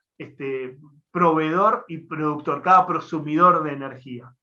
En esto de incorporar a las y los consumidores, no en tanto consumidores, sino en tanto productores, dentro de mi marca, dentro de mi empresa, dentro de mi organización, puedo encontrar una forma en la que incluso encuentre algún foso analógico o encuentre algo dentro de la propuesta de valor que haga que me elijan. La verdad es que pensar no como sujetos pasivos a las y los usuarios, sino como prosumidores, como gente que está dentro de el esquema de producción, es una buena práctica y es una alternativa para pensar la innovación. Otra es entender que la ecuación entre propiedad y usabilidad fue cambiando a lo largo del tiempo. Hoy, por ejemplo, vemos ese auto autónomo que está manejándose solo, está permitido en varios estados y países del mundo. Los autos autónomos van a traer una revolución. Hoy, por ejemplo, para tomarme un vehículo que me lleve y que no sea propio, me tomo un taxi, está conducido por una persona. Bueno, en algún futuro cercano probablemente sea un auto autónomo lo que me pase a buscar por un lugar y me lleve a otro. Nos vamos a ir acostumbrando a eso, como nos fuimos acostumbrando a otros formatos más flexibles, pero piénsenlo desde el lado de quien tiene este esquema que resolver. Por ejemplo, estoy en una gran ciudad, vivo en una metrópoli. En el centro de la metrópoli, la verdad es que moverse en vehículo propio es un lío tremendo. Tengo que tener resuelto, primero, si vivo en el centro, dónde guardarlo. El estacionamiento me sale casi tan caro como el alquiler de la casa. El auto lo saco, ya de por sí, el tráfico, lío para llegar, estaciono, lo dejo, no sé, me lo chocan, se raya, lo que fuere. Todo, digo, tiene que ver con esfuerzos míos como usuario, en este caso dueño del vehículo. Imagínense esto que ya viene sucediendo, ¿no? Desde mi celular hago un clic, el auto no es propio, me viene a buscar a donde estoy, me lleva a donde necesito ir, termino ahí, me bajo del auto y no es mi responsabilidad ni va a ser un daño económico para mí cualquier cosa que le pase a ese auto.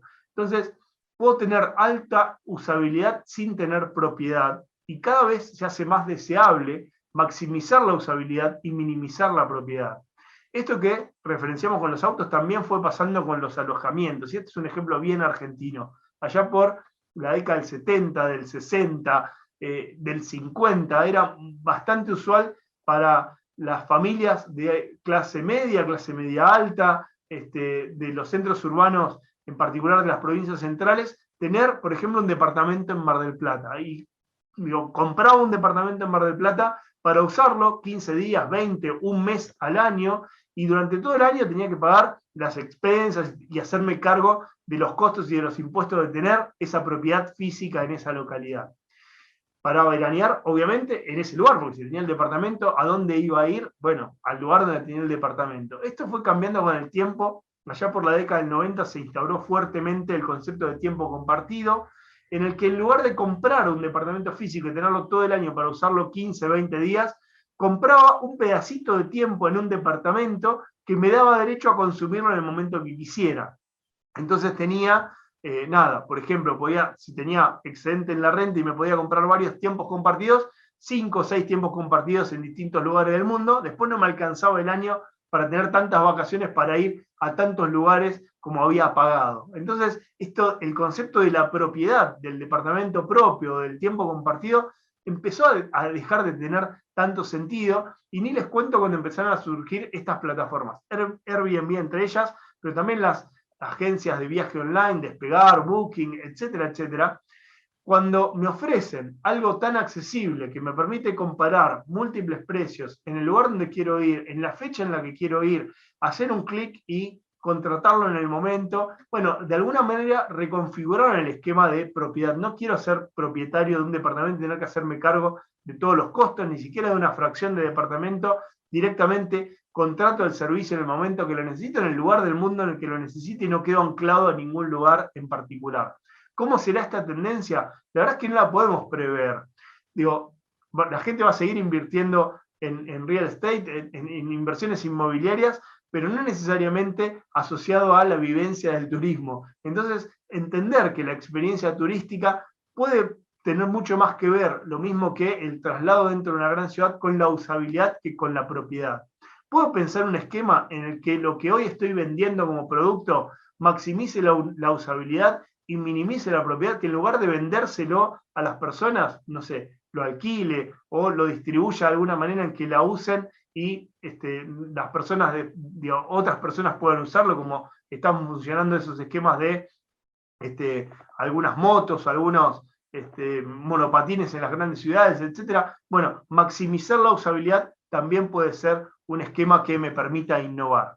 Por supuesto que personalizar, hoy exigimos cada vez más que los productos sean adecuados específicamente a lo que quiero en términos de usuario. Ahí vemos algunos ejemplos de grandes marcas, en este caso como Adidas lanzó esta zapatilla que a través de lo que puedo encontrar en un centro comercial de Adidas, piso en un lugar determinado, me escanea el pie y me hace la plantilla específica que se ajusta a mi pie en particular, o como Vans, entre otras marcas, me permite entrar a su sitio web y me permite diseñar la zapatilla que yo quiera, y en función de lo que personalizo después me fabrican esa zapatilla y me llega la zapatilla con los colores, la forma que pedí, etcétera, etcétera. Pero también hay mucho de personalización asociado a esto que permite lo digital. Piensen en esta experiencia cercana. Buscaron una palabra en Google, en Internet, de X cosa. Por ejemplo, mesa ratona. Al minuto y medio, en todas las redes sociales que están consumiendo, les aparecen mesas ratonas de todos tipos, colores, precios, etcétera, etcétera.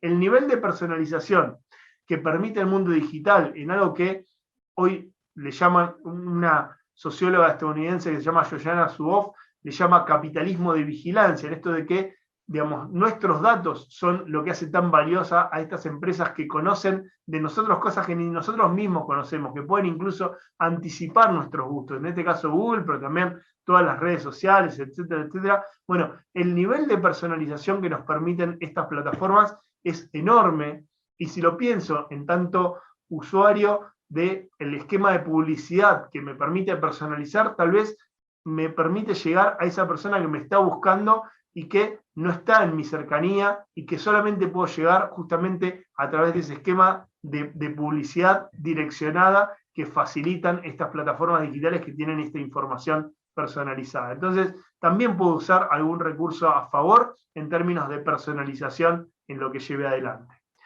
También puedo pensar algún esquema de plataforma, los negocios de plataforma, el modelo de negocio de plataforma con la digitalización fue tal vez uno de los que más creció las disrupciones de mercado en los mercados del turismo, en los mercados del e-commerce, etcétera, vinieron disrumpidos por esquemas de negocio de plataforma. ¿Qué son los esquemas de negocio de plataforma? Bueno, ni más ni menos que juntar a dos segmentos del mercado o a más segmentos del mercado que son complementarios entre sí. La imagen que ven arriba a la derecha es la de un banco, porque son quienes inventaron hace cientos de años atrás el esquema de plataforma, juntando a ahorristas que querían dejar el dinero en custodio en un lugar que lo cuidara, y a personas que necesitaban tomar crédito y estaban dispuestos a pagar un interés. Entonces, el banco lo que hace es presta dinero a un interés más alto que el interés que le da a quien pone el ahorro, y en esa diferencia es donde comisiona y rentabiliza su modelo de negocio. Lo mismo hacen todas las plataformas. ¿Cómo hace, por ejemplo, en este caso Mercado Libre como esquema de e-commerce? Bueno, junta vendedores con clientes, con consumidores, le facilita el encuentro y comisiona en el medio, cobrándole al vendedor una proporción de lo que vende. Lo mismo hace Airbnb con los alojamientos, lo mismo hacen otras plataformas, en este caso Workana e Ideame son plataformas distintas. Workana es una red de trabajo, digamos, se postulan profesionales y quien busca determinados servicios. Ideame es una plataforma de crowdfunding o de financiamiento colectivo, postulo una idea, en este caso migró mucho a emprendimientos culturales, quiero sacar mi primer disco, quiero editar mi primer libro, y hay una comunidad que financia con precompra o con algún otro esquema digamos, la posibilidad de que se capitalice y que efectivamente se logre el objetivo que se propone quien postula ahí un proyecto, etcétera, etcétera. Pero esto no solamente se puede dar en el mundo físico, perdón, en el mundo digital, también se pueden dar plataformas de encuentro en el mundo físico. Como decíamos hace un ratito, una feria en la que se juntan productores y consumidores es un esquema de plataforma que está operando y que está funcionando en el mundo físico. Entonces, ¿qué puedo pensar en términos de negocio de plataforma? Bueno, algún mix entre lo digital y lo físico, y algún espacio de encuentro entre segmentos de mercado que se necesiten mutuamente, que sean sinérgicos entre sí. También el prestigio es otra de las recomendaciones que se pueden utilizar para apalancar la innovación en los emprendimientos en la actualidad. El prestigio lo usan hace muchísimo tiempo, muchas marcas. En este caso, por ejemplo, ven ahí Apple o Rolex. Ellos no venden tecnología o no venden relojes, venden estatus, venden prestigio. Lo mismo lo hacen, no sé, las grandes marcas de autos o las grandes marcas de moda. Y sin embargo, ven a la derecha, por ejemplo, un vino que es característico de la región en la que yo vivo, en este caso es del Valle de Trevelin, lograron denominación de origen del Valle de Trevelin. La botella de la Lasana Whisky está unos cientos de kilómetros más arriba, está en la localidad de Lago Pueblo, en particular en Golondrinas, y lograron un posicionamiento de mercado asociando al prestigio del producto que se hace en Patagonia, ese producto que tiene que ver con el terruño local, etcétera, etcétera, y lograron posicionar un producto más caro que, digamos, sería habitual para algo producido en otro lugar, porque asociaron el prestigio de sus marcas y el prestigio de ese producto a un segmento de mercado y a un segmento de producto distinguido, que tiene que ver con accedí a esto que habla de mí, que tiene que ver con esto que decíamos de lo que fracasó en el modelo Nano de Tata Motors, habla de mi estatus, tengo este producto que cuenta la historia que quiero contar de mí mismo, fíjense lo prestigioso que es.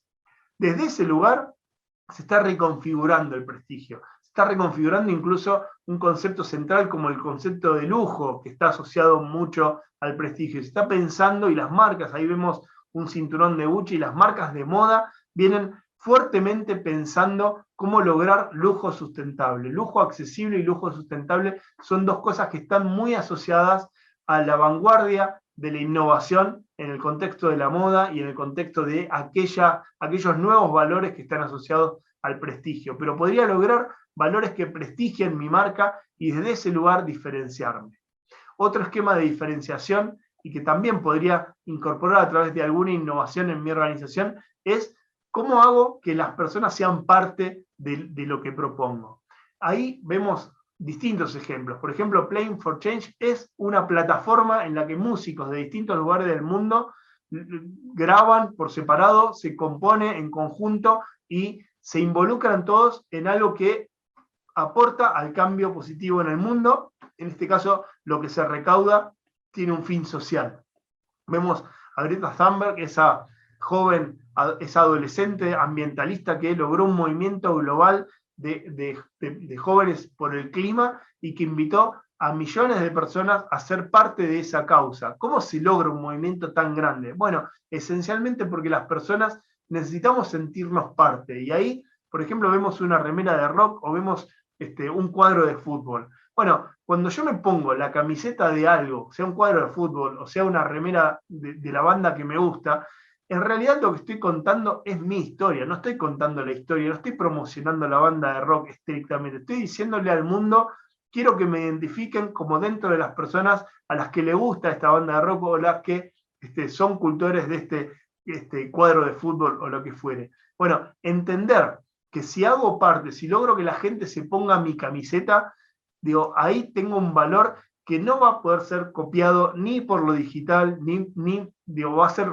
fácilmente robado por la competencia. Invitar a ser parte, por ejemplo, en este caso, no tiene que ver solamente con las organizaciones de mercado, y ahí lo que vemos incluso son organizaciones no gubernamentales. Techo, hace muy poquitito sacó un fideicomiso, nada, para capitalizar algo que va a permitir incrementar el impacto social que tiene que ver con construir viviendas y módulos habitacionales para quienes más lo necesitan, pero el modelo que lleva adelante Techo es el de una organización que involucra a cientos de personas jóvenes para que construyan con sus propias manos esos módulos habitacionales. Cambia trayectos de vida para quien se involucra con esa organización, y de hecho hay un montón de ONGs que son spin-off o que salieron de personas que transitaron en algún momento su vida en Techo, construyendo casas para terceros que lo necesitaban y que les cambió la forma en la que pensaban el mundo y la forma en la que miran la realidad proactivamente para generar soluciones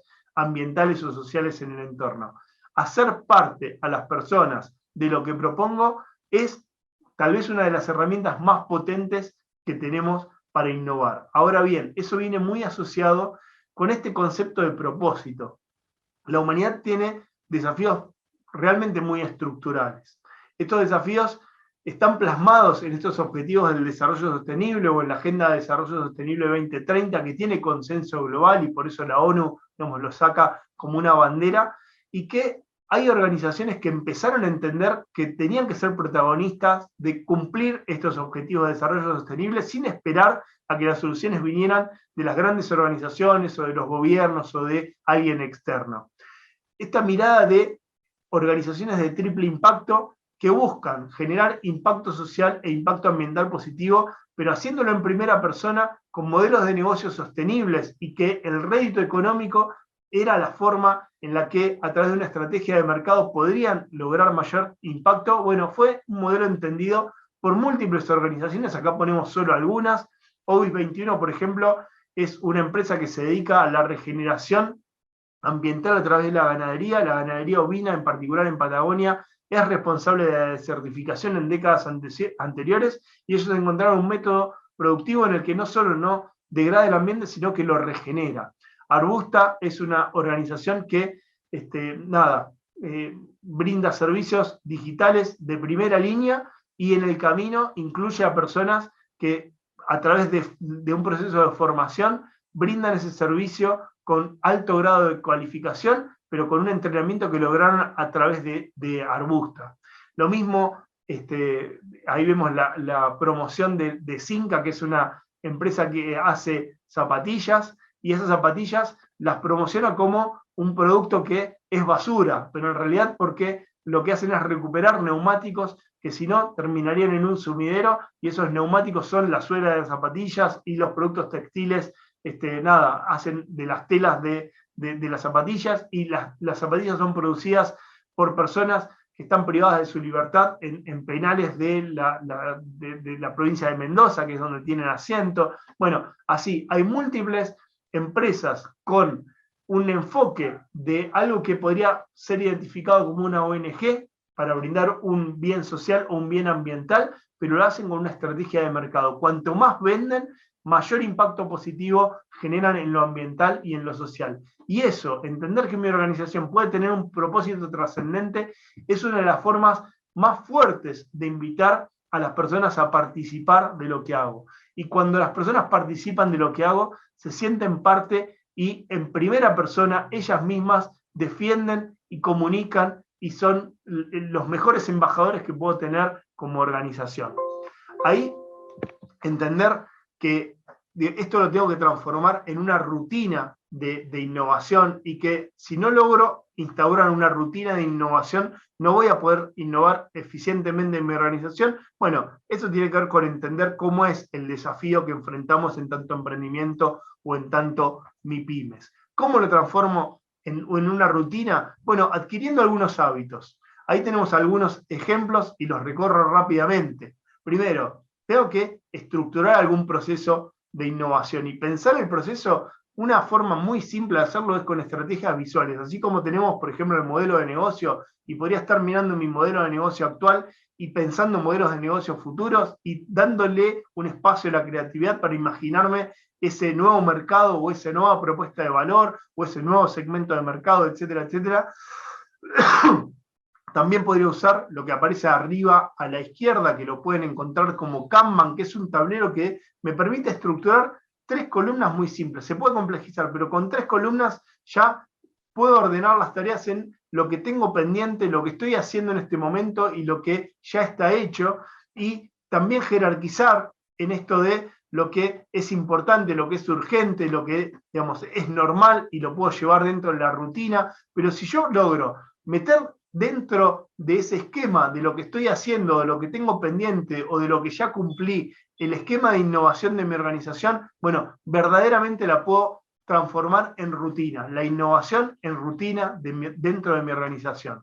Acuérdense siempre del buzón de sugerencias. Salir a buscar afuera es una buena práctica y de hecho lo ven ahí a la derecha en esto de muy probablemente lo que me cambia la vida dentro de mi organización ya está comunicado en un podcast o en un video de YouTube o en un libro. Entonces, hacerme el hábito de consumir eso que está generado, de ver ejemplos virtuosos, de ver quién ya lo resolvió de alguna manera, es parte de lo que puedo hacer, pero también tengo que aprovechar la fuerza interna de mi organización. Preguntarle a quienes están en el día a día de las operaciones, los que llevan adelante lo que se hace en el día a día de mi organización, cómo lo podrían mejorar. Y cuando doy lugar a que las personas participen y se sientan parte del cambio dentro de mi organización, realmente hay un salto de calidad en lo que podemos hacer y aprovecho la energía de lo que tengo más a la mano, que es lo que tengo dentro de mi organización. Y después, no reinventar la rueda. Ahí aparece un smartphone, porque por todo lo que estuvimos viendo, probablemente la aplicación que me va a solucionar la vida ya está creada, ya la generó alguien, no tengo que reinventar la rueda, puedo descargar una aplicación que me facilita algún proceso dentro de mi organización, sea comunicarme con clientes, sea mejorar el proceso productivo. Por supuesto que puede haber un software, por supuesto que puede haber una consultora que venga y me lo adecue, pero realmente ir a lo más simple, empezar a ensayar, empezar a jugar, animarme a jugar con lo que funcione, ir descartando lo que no funcione, pero animarme cada vez más a pensar estos esquemas flexibles, de traer adentro de mi organización cosas nuevas, de sacar los desarrollos de forma temprana, de validarlos y de interpretar que en ese esquema de innovación abierta que vemos abajo a la derecha está tal vez el futuro de mi organización. Yo puedo estar apuntando a lo que funciona hoy, pero la verdad es que también tengo que estar apuntando en paralelo por el dinamismo de los mercados a lo que me va a ser relevante dentro de 2, 3, 5, 10 o 15 años. Entender eso, de alguna manera, transformarlo en rutina, es, si se quiere, la mejor práctica de innovación que podemos tener dentro de nuestras organizaciones. Hacerlo rutina, hacerlo cotidiano y aprovechar la fuerza interna y externa para que nos juegue a nuestro favor. Dicho eso, conceptualmente cerramos aquí la jornada y sí vamos a dar lugar a algunas preguntas que nos llegaron y vamos a ir recorriendo rápidamente una a una. Una de las primeras preguntas es esta y es ¿qué proponemos para mejorar las iniciativas innovadoras en los emprendimientos con propósito? La verdad es que para nosotros los emprendimientos con propósito no solo tienen nuestro corazoncito, sino que además creemos que es el perfil de empresas que necesita el mundo, creemos que es lo que tiene que crecer rápidamente, con lo cual nuestra recomendación entendiendo que son el perfil de organización que tienen más fácil contarle al mundo que son relevantes. No se lo creemos tanto a una marca grande que nos cuenta cómo va a ser un producto enteramente saludable o amigable con el ambiente, porque no lo asociamos con las grandes compañías, sí lo asociamos con los emprendimientos con propósito. Si un emprendimiento con propósito nos cuenta que va a mejorar el mundo, se lo creemos mucho más, pero tienen un gran desafío y es encontrar el esquema de rentabilidad. Hay muchos emprendimientos con propósito que justamente por la forma en la que hacen las cosas no logran escalar, y en la medida que no logran escalar en rentabilidad, tampoco logran escalar en impacto. Entonces, encontrar la manera de escalar en rentabilidad es también cumplir más y mejor el propósito que se planteen, sean ambientales, sociales o mixtos. Entonces, ahí ocuparse, tanto como se ocupan del propósito, como de la rentabilidad. Digo, invertir mucha energía en ser cada vez más rentables, porque entendemos que si somos más rentables por la ecuación que hacen los emprendimientos de impacto, también van a lograr más impacto en lo ambiental, en lo social o en lo que se proponga. Otra pregunta tenía que ver con cómo detectamos la innovación en emprendimientos de la economía popular, en elaboradores de mermeladas o productores de bolsones de verdura. Me desempeñé durante algún tiempo con fuerte énfasis en emprendimientos de alimentos. Me tocó ocupar distintos roles que tuvieron que ver con emprendimientos de alimentos, entonces esto lo entiendo muy, muy cercanamente. La verdad es que es muy interesante cómo pensar la innovación vinculada con este perfil de emprendedores o con los emprendedores de la economía popular.